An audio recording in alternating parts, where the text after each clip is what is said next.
The first item we would like to do is, let me just explain really briefly. This commemorative wall in the back was installed. The garden was dedicated in 1936, and of course the inscriptions on the wall were installed back then on a sandstone that has tendency to deteriorate, and as it turned out to be, by now the inscriptions on the wall were almost illegible from the rain and wear and tear. And so we have, as a momentum to this special celebration, this anniversary, reinstalled two plaques on either end of the wall. The one in the middle was done some time ago in commemoration of Cleveland Bicentennial. So the first plaque we're going to unveil and discuss actually is the text of the Czech national anthem. So with that, I would like Barb Goliath and Carolyn Huber to please unveil the, whoops, our bowl fell down.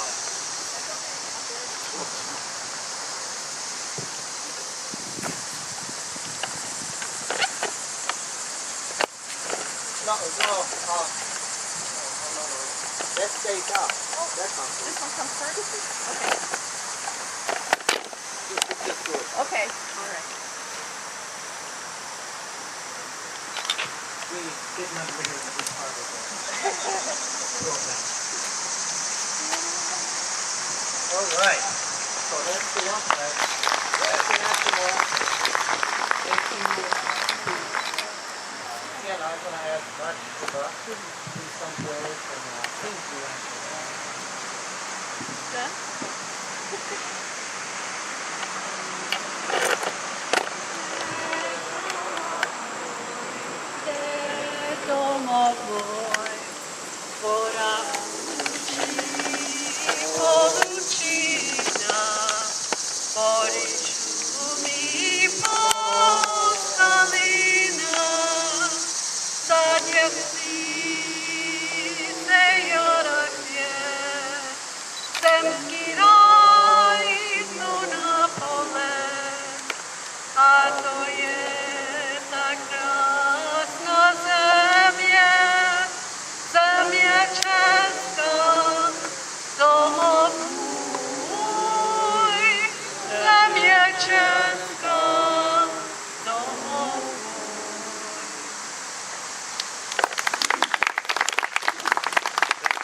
Thank you, Marge.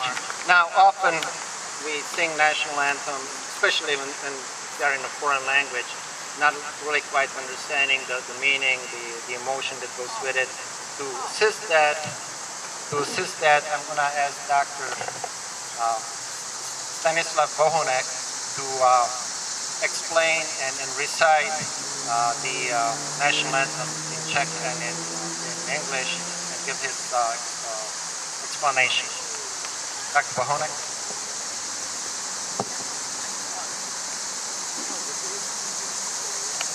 Go ahead, whatever you want to do. Can you hear me? Yes. I hope I can read my handwriting. Yeah. All right. Is this better? Yeah. All right. I'm not going to recite it first. I'm going to give you some background and then recite it and give you the translation at the very end. The Czech anthem was not originally composed with the intention of becoming a national anthem. It was first performed 184 years ago, in December of 1834, in Prague, as one of the songs in a patriotic opera called Fidlovačka. It was written by Josef Kajetan Till, who was a poet and a playwright of the time. The music was composed by Josef Škroup, who was a composer and conductor. This song was performed by a blind violin player, and it became instantly very popular. The audience gave the song a standing ovation with tears in their eyes. The song became very popular among Czech population during the national revival movement of the 19th century and became an informal anthem of a nation seeking to revive its independence from the Habsburg monarchy. The Czechs played it and sang it on many, many occasions, and they came to love it with their hearts and with their souls.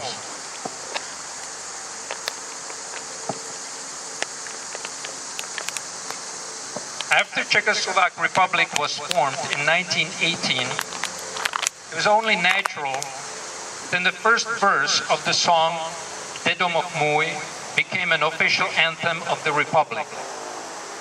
It was followed by Slovak song Nad Tatrou sa blízká. In 1993, Czechoslovakia split into Czech and Slovak republics, and the anthems were also divided. The Czech anthem is unlike any other anthems that are mostly kind of revolutionary. The Czech anthem is very nostalgic. In only very few words, it describes the characteristic beauty of our Czech country and the love the Czech people have for it. It expresses the longing for it when we were separated from it or when the country was occupied.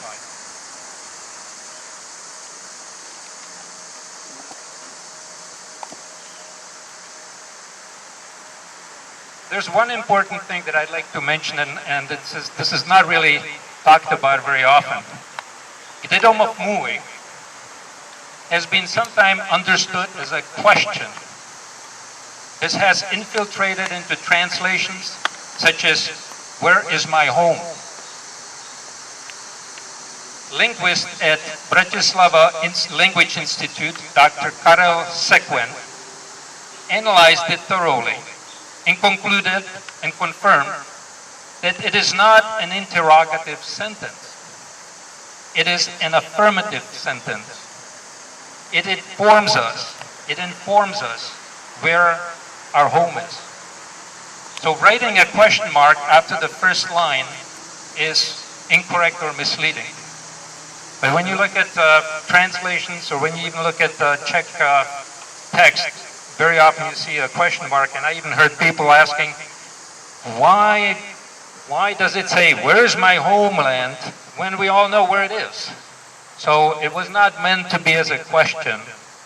It was meant as an information where our homeland is.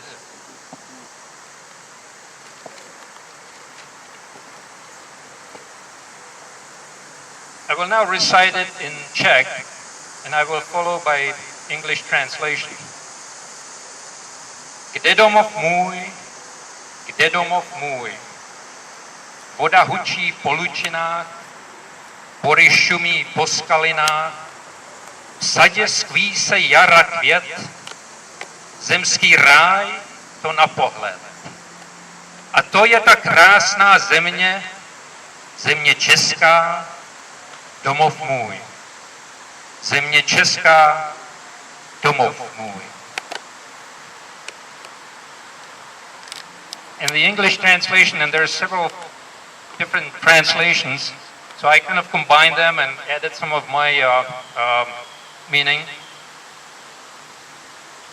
Where is my home? Where my home is, waters murmur through the meadows, pine woods rustle in the rocky hills, spring